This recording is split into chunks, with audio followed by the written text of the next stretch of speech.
A little bit about the Baylor game. First of all, I thought we did some good things. A lot of explosive plays on offense.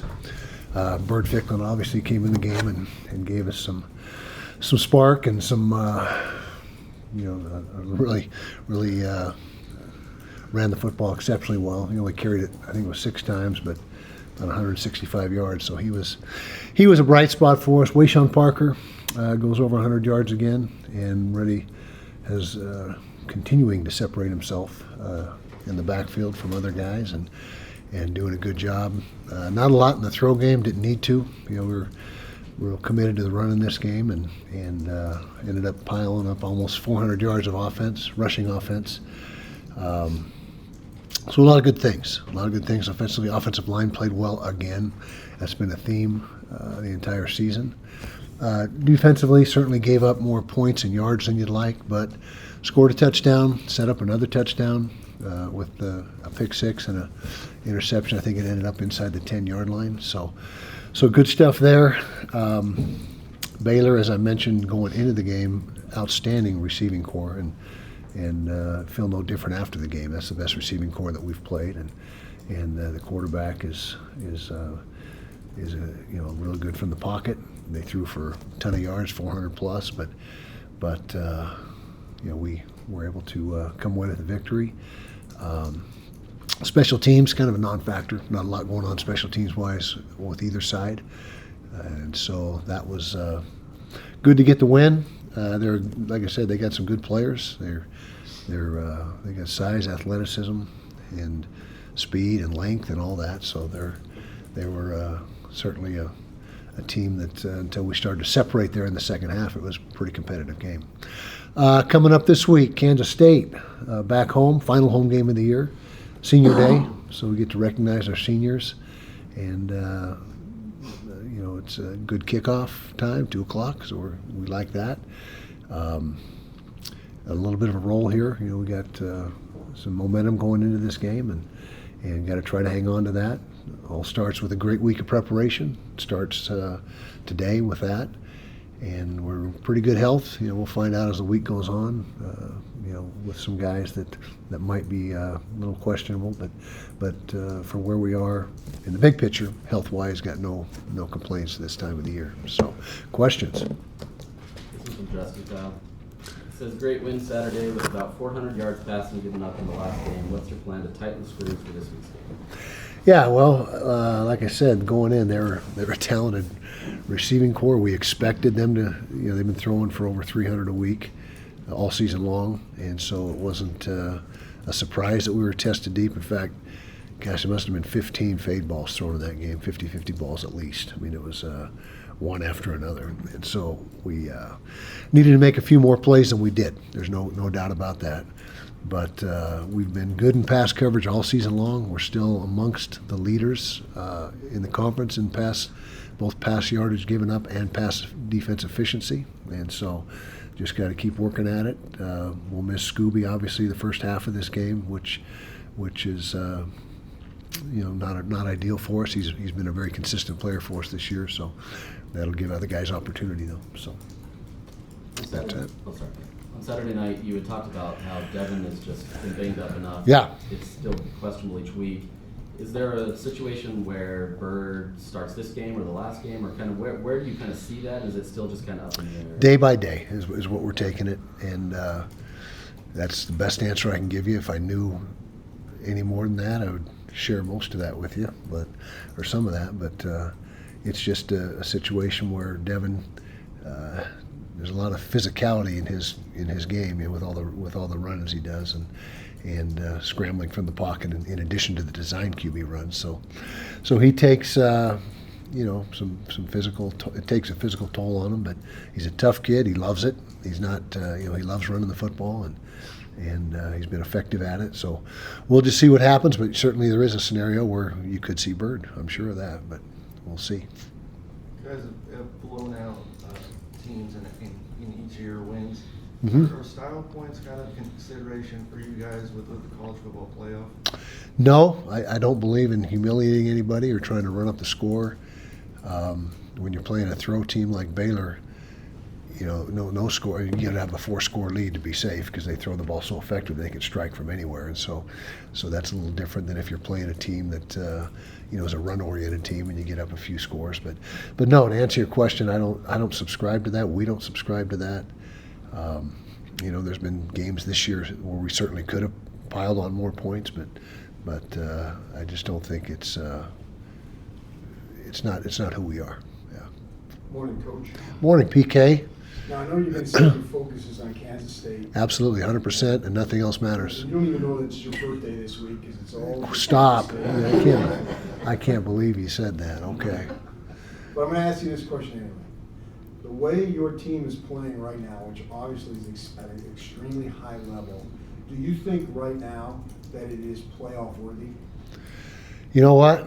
We're going to take things one game at a time, PK, and see if we can see how we do against Kansas State. But I'll tell you right now that this team has a lot of confidence. We've got a lot of momentum going right now. The leadership is outstanding, and we think we're playing good football. Is it good enough? We'll find out. We got to take care of our business first, starting with this week. And when the dust settles and the regular season's over, we'll see where we're at and what kind of opportunities are there. You'd mentioned that Devin in that situation, sort of day to day, obviously with him just being hampered with the injury. Is there any scenario this season where you shut him down just because you're worried about his long-term health, or is the injury, I guess, severe enough for it to render him just shut down for the season? No, and we would. That's not my decision. Obviously, that would be a medical decision. And so you're asking, going forward, are we going to shut him down, or is there any scenario where that happens? Is his injury severe enough in that case? As it stands right now, no. As it stands right now, but you got to be able to function and be, he gets pretty sore and pretty beat up, as I mentioned, and so, but no, we don't feel that he's been put in harm's way any more than the next guy as far as long term and that type of thing.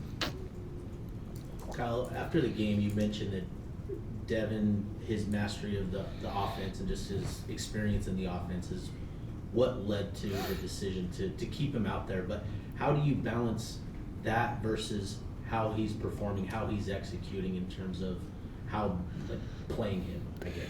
Yeah, well, it's all in the equation.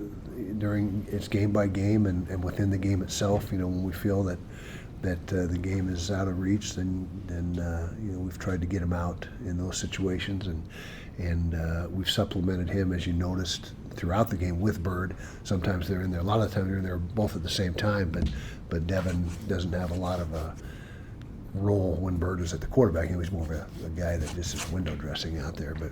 But we just rely on the medical staff to help with those decisions, and as long as they say he's good to go and he says he's good to go, then we just try to do things as intelligently as we can, and like I said, when the game seems to be in the bag, so to speak, then we try to get him out of there.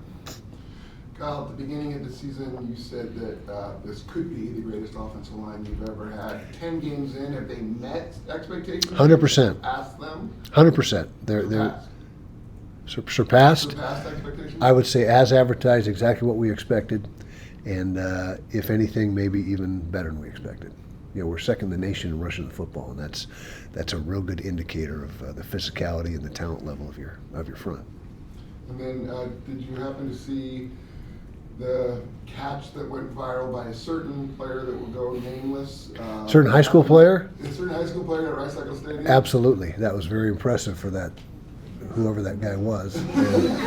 And it's as good a play as I've ever seen at any level. I don't think I can get in trouble for saying that because we still don't know who the guy is. But anyway, yeah, good point. Thank you for bringing that up.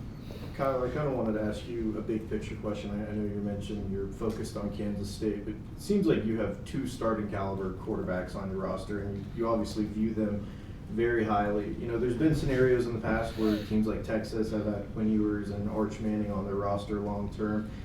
Given just the way the offseason goes, is there a scenario where you can see Bird and Devin staying on the roster next season together, just given the circumstances of how the portal is and all that? We sure hope so. And that's remains to be seen, and we'll, that will be addressed. Obviously, they've tweaked the recruiting a little bit now in the dead periods where December is now completely a dead period and the portal does not open until January now, and so you have a little more time after the regular season to sort those things out than before.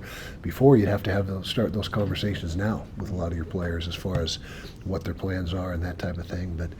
But with what Bird's done this year and what Devin's done for that matter, we're going to have to really step up to hang on to those guys, and that's really an administrative thing, it's not in my court. That's what kind of resources we can come up with to keep the roster together and it'd be interesting to do the study. My guess is if you took a study of Power 4 football rosters, the $25 million rosters, the 20, and with the average win-loss record, it would just follow suit exactly with the resources available. So yeah, everyone's trying to step up in that regard.